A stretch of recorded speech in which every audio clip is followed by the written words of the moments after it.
I'm excited to welcome my husband Andrew to the Renewed Mama podcast. He's a brave man stepping up to the mic. That's why he's wearing an I Am Brave Speak Life badge.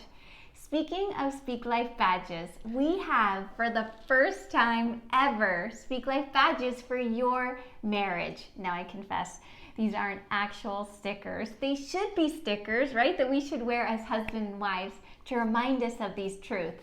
But it's a free printable for you and your marriage. You'll get 5 must-have badge phrases that your marriage needs. So go to speaklifebadges.com, podcast episode 3 and 4, because this is actually a 2-part podcast, to print off this free printable, 5 must-haves for your marriage. Are you ready, Andrew? This could be the podcast that ruined my marriage. No. We actually have a live audience as well. Our 3 kids are listening in for fun. You guys ready? Yeah.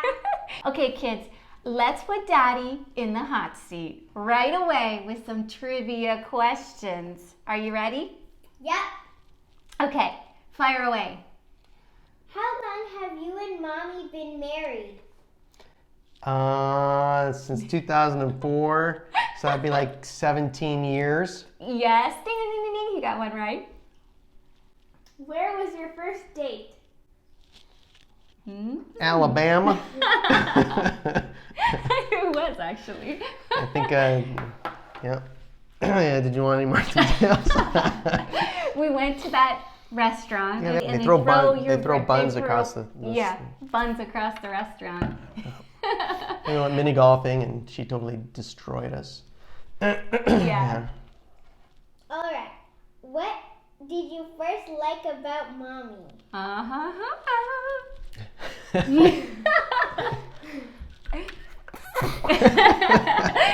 on now, spill the beans. What did you first like about me? I thought you were pretty. I knew he was going to say that. Yes, we're waiting. You're the only one who answered my card. Oh, okay, that's going to make everybody confused. His business card. Yeah. That's a story for another day. Okay, next question. What do you still like about Mommy? She's so pretty. Come on, Andrew, tell me more. I gotta have my own podcast. This isn't fair. What else do you like about me? Hold on, let me count the ways. How long is your podcast? Oh, you're just saying that to cover up. Okay, carry on. I will say that you're definitely a hard worker. You definitely fill in my holes in the sense of where I'm not very good at something. You definitely do that. Well, let's see. You're a great mom. Okay, kids, go with the next question. What does she do that drives you crazy? It's okay, you can be honest. Am I ever honest? No. Let's see. I think she drives me crazy.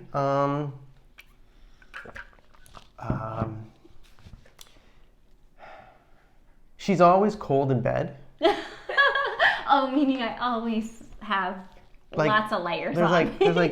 Well, it's not just layers, and then it's blankets. Don't take off my socks. No, she doesn't take off her socks ever. And then there's like 7 layers of blankets. I mean, it's like a. Is that it?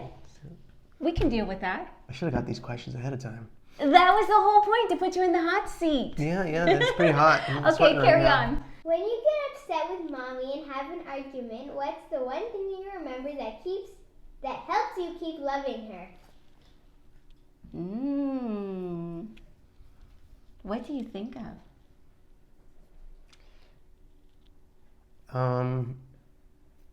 Happy wife, happy life.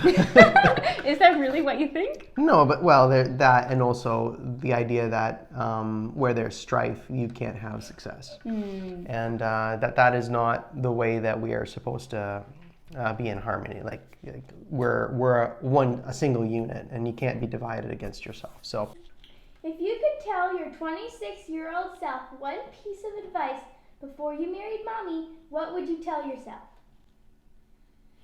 Well, with the 26-year-old self, it would definitely be learn your personalities. Because that was, when you're under stress, that's when your personalities really become sharp, and that's when they become also divided. So having known that, and just knowing that it's not going to be always roses. There are going to be stresses and problems, and you're going to have to deal with them. That was fun, wasn't it, guys? Good answers, Andrew. Isn't Andrew such a great guy? Let's give him a round of applause. It's been a wonderful 17 years being married to you, Andrew. We've had some rough patches, but I would marry you all over again if I had the chance. And to answer 2 of the questions that you were on the hot seat for, when I get upset over an argument with you, I remember back to our first kiss. That makes me smile every time. And I remember our honeymoon. It was like time stood still, and all that mattered in the world was us. And I look back on that with the most fondest memories. What I tell my 24-year-old self is that people change, and that's okay. You will grow, you'll try new things, you might change career paths. 17 years down the road, you've got a lot of life experience under your belt, and that changes people. Having kids changes people, but that's okay. Learn and grow together. And one thing's for sure that I admire about you, Andrew, is that you are always learning and always growing. You're definitely teachable. I appreciate that so much. Okay, so let's talk about the 2 main areas where we've experienced some bumps in our marriage. 2 things that we really had to work on in order to renew our marriage and keep it alive and thriving. Expectations. Well, like the toothpaste roll and the toilet paper roll, that hasn't been a big deal for us, right?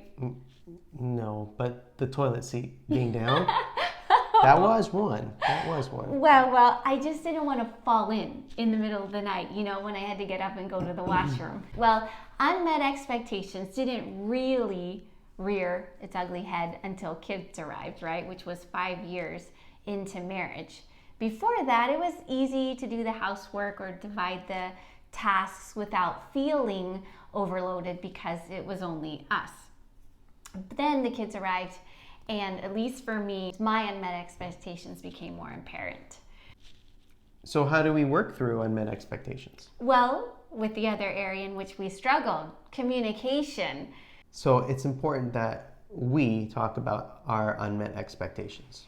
And how can we as wives bring up some of our unmet expectations in a way that our husbands will receive it and not take it as though we're putting them down or attacking them? What can we say? Give us some suggestions. Well, certainly asking for help is something that I would recommend. Andrew, do you mind helping with this? Or I'm busy with this. Can you maybe do these things for me? Or I think at one time it was like, can you have dinner or work on dinner, 2 or 3 days a week so I can do work? And it's just a matter of seeing if you can both agree to do certain of the things that you need. But if your expectation, say for a guy, is that the wife's always going to cook a meal and is always going to be there at your beckoning and service, that's definitely that's an unreal expectation, and it's not even really a good expectation of your home, right? So I mean, there's going to have to be some balance, but I was just say ask, hey, this is what I'm kind of going through right now, or this is kind of the way that I thought things go. I think it's a growth thing because your expectations will change in the different phases that you enter in life. Like in your honeymoon stage, right? Everything is great. It's everything is new, everything is exciting and fun, and everything is just your 2 focused selves, right? So, but then when you come out of that phase, you're going more into okay, this is the daily grind. This is my job that I can't stand anymore. This is, this is the struggle with finances. This is the, now there's kids involved. Not that that's a bad thing. It's just things change, right? Yeah. And now focus has to be split, and things that you could do to enjoy your time or unwind may not be there anymore. And so it becomes a little bit more complicated. Yeah, that's good. What are some unmet expectations that husbands may have that we need as wives to communicate about or know about? I don't know if it's for every husband or otherwise, but I think there was, depending on the culture in which you were brought up in, but there certainly was an expectation of intimacy on a regular basis, and definitely that is something that you also need to talk about, because there will definitely be unmet expectations in that regard. And maybe in some ways the roles, like for example, for some men, they expect to be the breadwinner.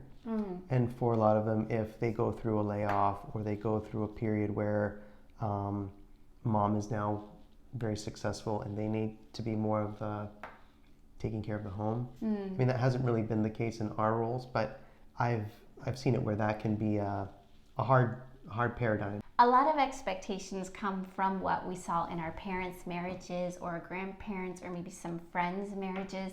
We carry those into our marriages. If you don't communicate what you are hoping for, then how can your spouse be able to meet your need?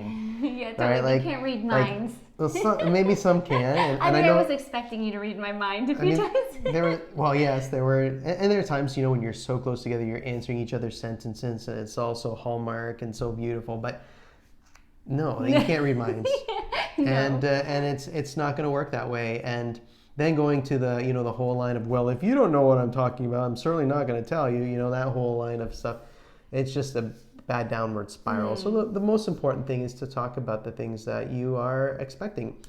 Some couples might expect that they will be at a particular financial position at a particular time in their life. And what happens if things aren't at that spot at that time, right? Or what if you're expecting to have kids at a certain time and maybe that's not working? Those are kinds of things that you need to talk about and work through. Yeah, good insight. Thanks, Andrew. Hit the like button and subscribe. If you like this episode, would you leave a review? It would be my first review. And share this episode with another mama. That's what I care about most. If there's one thing the enemy is after, it's our marriages, and we've got to keep our marriages strong and renewed. So share the love and help so that we stay renewed in our marriages. Lots of love. I'll see you next time. Bye.